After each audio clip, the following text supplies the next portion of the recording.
I'm going to play some Noter style dulcimer and do some tune hunting. And if you want to join me, you're going to need a book, a computer, and a dulcimer. This is a pretty cool book. This is Jeff Todd Titan's Old Time Kentucky Fiddle Tunes, University of Kentucky Press. And I flipped open to this and I thought, well, this looks doable. It's not too crazy. Gal on the log. He's got notes here. Jake Phelps, 1965. Now here's what's cool. I want to hear this. Well, there's a website that has the source recordings used to make the transcriptions in this book. You want to go to slippery-hill.com. slippery-hill.com. And if you'll scroll down to the bottom, you'll see it says audio files for books. And right in there is Old Time Kentucky Fiddle Tunes, Jeff Todd Titan. Now this is a cool list here that can be sorted by title, artist, key, tuning. I'm gonna look for Gal. Where is she? Gal on A log. It does say Jake Phelps, key of G. Here we go. And you can listen to the recording the author of that book used to make the transcription. So let's do that now.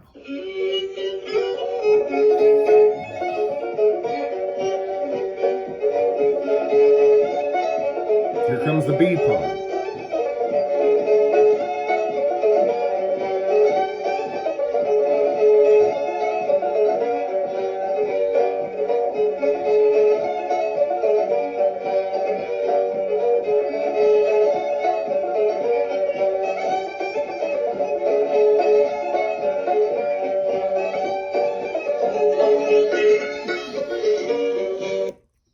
Next step for me is to sing along with that over and over and over again and not worry about getting it perfect and not even worry about singing notes sometimes. I'm just trying to get the rhythm.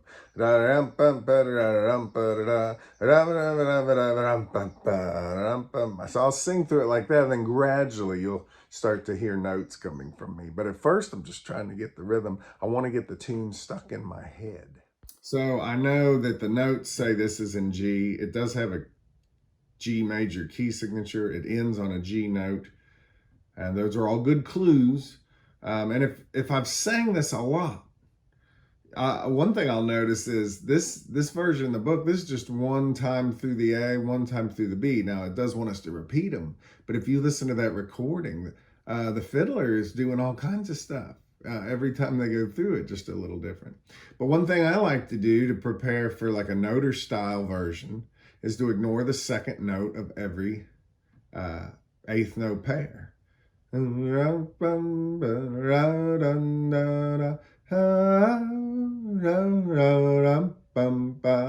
B part.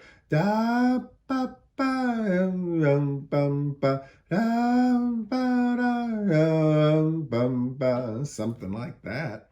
Why in the world would I ignore the second note of every eighth note pair? Well, it gives you the big important notes of the tune.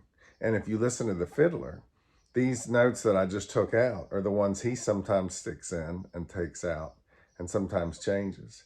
And even the big notes can change a little, but they're less likely to. So I like to think of it like this. I need a quarter note version of the tune.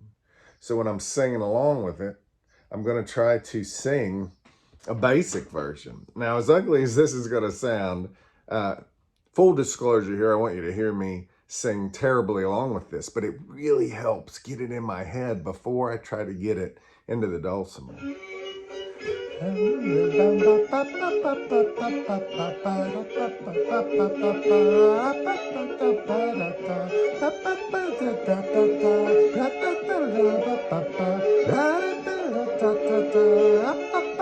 One more time, do it with me.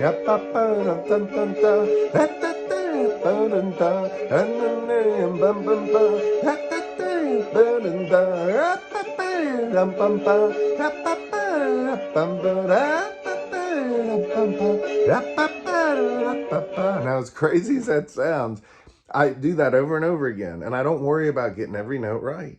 I just want to follow along. I'm not trying to memorize it or learn it. I mean, I am kind of trying to learn it, but really, My first goal is just follow along with the darn thing, no matter what happens. Even if I'm singing wrong notes, because even if you're not singing any notes at all, just doing the rhythms, you're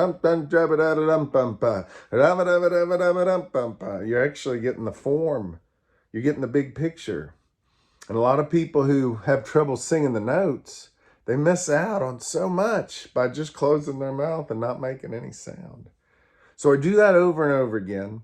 And I will look at the music a little bit, but at some point I have to not worry about it. I want to respect this gentleman, Mr. Phelps, but I need to get a version of this down. I need to get something going. I got the rest of my life to tweak it, and I'll find other fiddlers who do it a little different. And so my first goal is, can I get anything and then get it going? Get it going. This is my Don Neuhauser built Galax style dulcimer. Sure miss him. And it's 4 equidistant strings tuned to all D. And you might think, well, why is it tuned to D if we need to play a G tune? Well, it works. You can have a D drone on 2 of the strings. And on these other 2, I'm going to use a noter and play a G major scale. Just works out. And the bagpipes, actually, Scottish bagpipes, a lot of times you'll hear a drone note of the fifth note of the scale, even though, you know, we're used to hearing the first note of the scale as the drone. But it works. It's pretty cool. And this particular dulcimer does not have a 6.5. Now, I have a Galax dulcimer with a 6.5, and I have one without. The reason I chose the one without is with this noter style, I'm going to be doing a lot of sliding while pushing. And that 6.5 fret just kind of, it blurs things just a little too much. Not that big a deal on a jam or something, but for this tune, it just sounds better to not have that extra fret in there. I'm trying to learn how to get better with a Phyllis Gaskin's noter approach. I think she's really done a fantastic job of that. And I'm not there yet. With my right hand, I'm using a turkey quill, and I strum at the thin end of the turkey quill. And it's like you're beating eggs.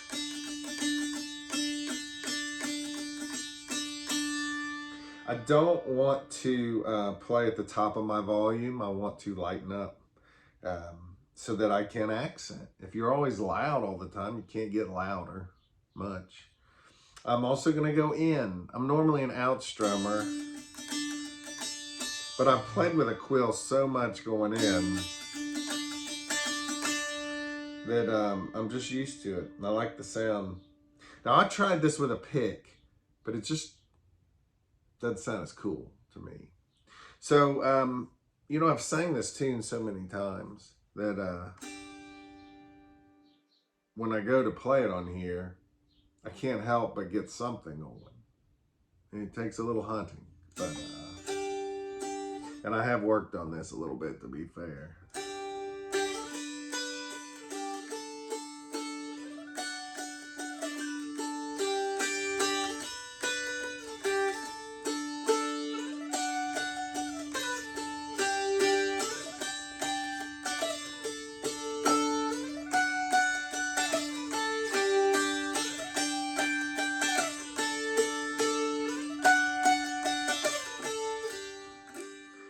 And I could pack more notes in, but right now I feel like I need to live with this. And it may not be exactly like the tune. It's closer to the quarter notes I was singing, but it's a good start, you know. So why the noter? Well, as people have pointed out, sometimes I do want to prove that I can do it. Another reason is it's something that should be forgotten. It's a beautiful part of the history. Another reason for me to do noter style right now is I've spent a tremendous amount of personal time exploring noter playing. It's not something I do on stage. Why not? One time I saw David Schnaufer at the Mardi Gras Dulcimer Festival in Covington, Louisiana, and I tell the same stories over and over again, many of you know, but he he was bowing the dulcimer in a way I'd never heard done before. And I said, "Are you going to do that on stage tonight?" And he said, "No, this is still mine." I remember thinking, well, that's wild. You mean a musician can have stuff they do on stage and then stuff they kind of keep to themselves? Yes. And I do tend to do noter style at jams. Every year when I go to KMW, it's not unusual for me to spend one night doing noter style for 2 or 3 hours. But a lot of it's something I've done at home. And David Schnaufer got me all into this. And he got me focused early on. I mean, real early on Bonnie Russell. And just, I listened to that recording over and over and over and over and over, over and over and over and over. And there's a lot of noter players that have got my attention. And I could mention all of you. I just saw Kendra Ward and Bob Benson. They were doing their noter style stuff. Well, Kendra was for sure. And Lisa, I can't remember her last name right now, but she does the Friends of the Dulcimer site. I did an interview with her years ago, and I think she's got a real sweet style when she plays with the fiddle, when she plays with the fiddle and she's on the dulcimer. It's just got a great sound to it. And Jen Burris, got to hear her and listen to her play one time up close. That was just great. I could go on and on, you know. I don't want to leave anyone out, but I will say that Phyllis Gaskins lately, I just think she's got such a rock solid approach, and just love it. So why? What's another reason I'm using this? Because the dulcimer is fretted in a scale, and when you slide with this, you're pushing at the same time, and the notes pop out. And it is a really important thing about playing a dulcimer. It's a huge advantage we have. You've got a scale there. You've got a scale, and so when we can't use our fingers the way a fiddler or a guitar player would, by sliding just right, you get this wonderful scalar fragment, I call it. It's a little burst, a little chunk of the scale, and it makes up for the fact that these are actually kind of hard to play if you use your fingers, you know. Now, what I do on stage is I take all those noter moves that I have enjoyed working on all these years, and I actually apply them with a single finger and no noter.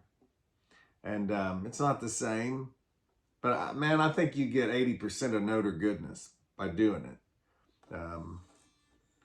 Boy, am I ranting again? Am I getting older and ranting? Let's play this tune a little bit. I'm going to play it a few times slow, and then I'll pick it up a little bit. And tunes are always evolving for me, so let's see what we got.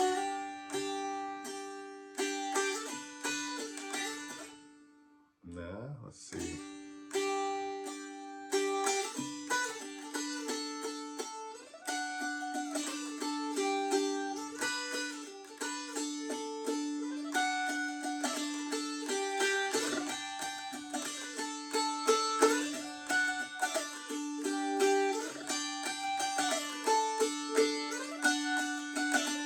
You might just need to sing it.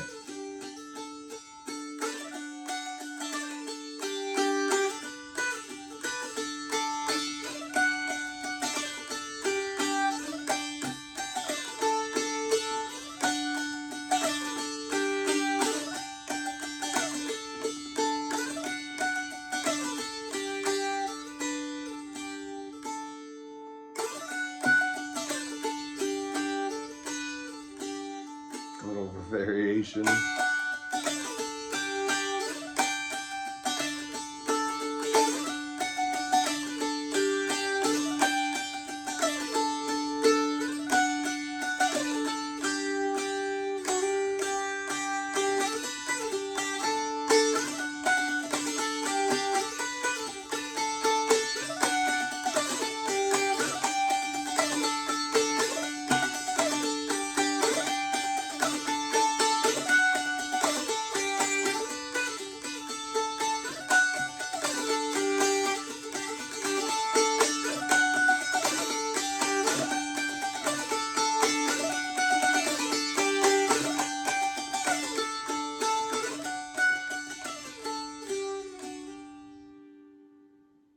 It's a good tune. Gal on the log, gal on a log.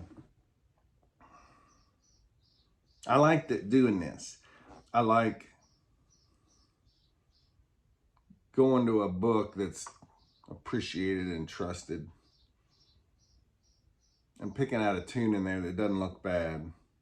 Go listen to it. And I mean, usually it's good enough just to find any version, but here you can hear the audio the author used when he created that written version. And you could sing along with it and come up with any take on it. Does not have to be perfect. Work it out on a dulcimer. The important thing is to get something going, not necessarily to get it right. Once you've got something going and you can really settle in with it, then you can revisit, try to get it right in whatever way that means to you on whatever day you happen to be trying to do it. So, there we go. Enjoy this tune. If you want to do it in DAD on a regular dulcimer, capo at 3. DAD capo 3, that's one way to do it. If you don't want to use a capo, you can tune DGD. That's a pretty good one. But this tune doesn't need anything lower than the 3rd fret, so either way, you're going to be pretty much doing what you saw me doing on here. So use your eyes and follow along with it. While I'm at it, I might as well do one more take on this same tune. And this is going to be with the Warren May. But this thing is tuned in D right now. By the way, when I do the note playing, I put some kind of piece of, this is like the like a rubber thing you use, I think, to open a jar, if I'm not mistaken. I'm not sure, but anything to just keep it from sliding around, I think that's a good idea. Where am I here? No, that's right. My little mirror, it's hard to keep up with. Now this is in DAA. I can play this tune in DAA. It's going to put it in the key of D though. But the cool thing is I can use the same frets I was just using to play it in G. And really, whether you're doing the Galax and D, D, D, D, or you're doing a regular dulcimer, DAD, capo 3, or DGD, the melody's going to be in the same place as what you've been seeing me do. So same thing here in DAA. It's going to look the same, feel the same. Puts it in the key of D though. And that might upset some people, but it doesn't upset me. This Warren May's got a sweet, just temperament type of temperament. It's not exactly just, but it's pretty darn close. It's got the sweetest intervals. Listen to this thing.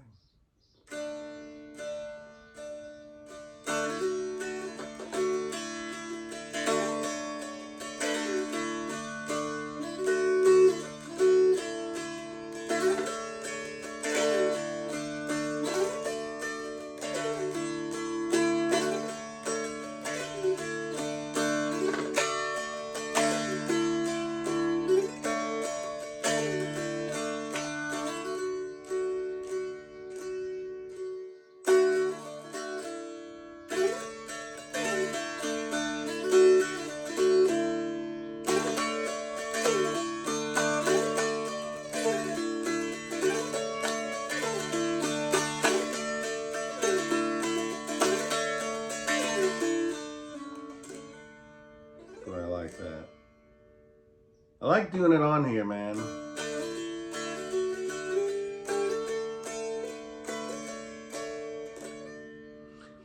If you've got a Warren May, tune it to DAA, and you can chord on it, but just try not chording with it. Just try playing the melody, and it's got the sweetest sound.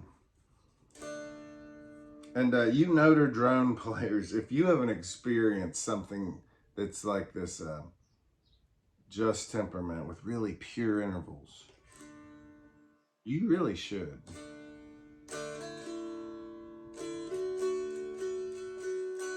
Listen to that third. The second's nice. The tonic.